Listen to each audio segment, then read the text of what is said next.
এটা একবারই অনাকাঙ্ক্ষিত এবং অপ্রত্যাশিত যে আমরা এ পর্যন্ত ৬ জন বাংলাদেশি আমরা এই মধ্যপ্রাচ্য বিশেষ করে ইরান, ইসরায়েল, যুক্তরাষ্ট্রের এই সংঘাতে হারিয়েছি এবং ইতিমধ্যেই আজকে নিয়ে ৩ জনের লাশ দেশে এসেছে।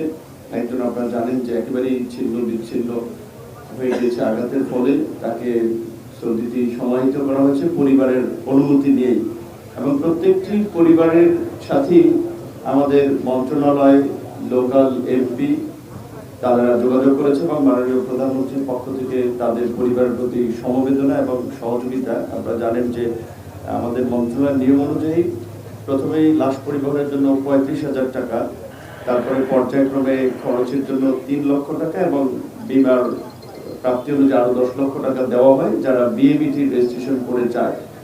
কিন্তু যাদের বিএমইটি রেজিস্ট্রেশন নাই তাদেরকেও মানবিক দিক বিবেচনায় মৃত দেহ পরিবহন এবং তার পরিবারকে সহায়তার জন্য বিশেষ করে এই সময়ে ৫০,০০০ টাকা বিশেষভাবে দেওয়া হচ্ছে এবং আরো কিছু মানবিক সহায়তা যদি আমাদের করা যায়, যেটা প্রবাসী কল্যাণ মন্ত্রণালয়, প্রবাসী কল্যাণ ও বৈদেশিক কর্মসংস্থান মন্ত্রণালয়ের ওয়েজ আর্নার্স বোর্ড যেটা সবসময় এই খরচগুলো করে থাকে, তাদের পক্ষ থেকে এই পরিবারগুলোকে সহযোগিতা করার জন্য চেষ্টা করা হচ্ছে। তো আমরা পরিবারগুলোকে তাদের প্রতি সান্ত্বনা এবং সমবেদনা, আজকের এই যে পরিবারটি মারা গিয়েছে চট্টগ্রামের আমরা সংসদ সদস্য আব্দুল্লাহ রহমান সাহেবের ছেলে সাইদুর রহমান তুর্য, তাকে ধন্যবাদ জানাই যে তিনি শুরু থেকেই আমাদেরকে সবসময় যোগাযোগ রেখে খোঁজ খবর নিয়েছেন, পরিবারের পাশে দাঁড়িয়েছেন এবং শহীদ পরিবারের প্রতি আমাদের সমবেদনা। আসসালামু আলাইকুম। আচ্ছা, এটা নিয়ে আমি একটু বলতে চাচ্ছিলাম যে প্রথমত আপনারা যেভাবে আমরা খবরাখবরে দেখতে পাচ্ছি আমাদের ওই ধরনের কিন্তু যে খুব উল্লেখযোগ্য লোক ফিরে আসতেছে এখানে কাজকর্ম বাদ দিয়ে, সেটা কিন্তু নাম্বারটা সেরকম না।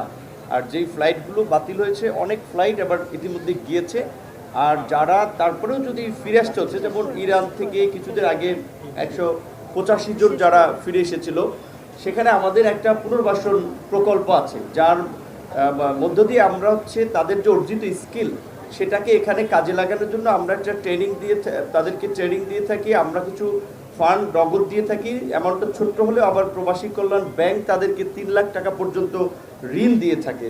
তাছাড়া আমাদের শ্রমবাজার দীর্ঘদিন ধরে যেটা মধ্যপ্রাচ্য কেন্দ্রিক ছিল, এখন আমরা সেটাকে ডাইভার্সিফাই করে আমরা বিভিন্ন দেশে, বিশেষ করে আগামী ৮ এপ্রিল আমাদের মন্ত্রী পর্যায়ের মালয়েশিয়ার শ্রমবাজার ওপেন করার জন্য একটা মিটিং হবে, থাইল্যান্ডের একটা মিটিং হবে এবং অনেকখানি এই কাজে আমাদের অগ্রগতি হয়েছে। সো আশা করি আমাদের এই ক্ষেত্রে খুব বেশি সংকট তৈরি হবে না। আপনাদের সকলকে ধন্যবাদ।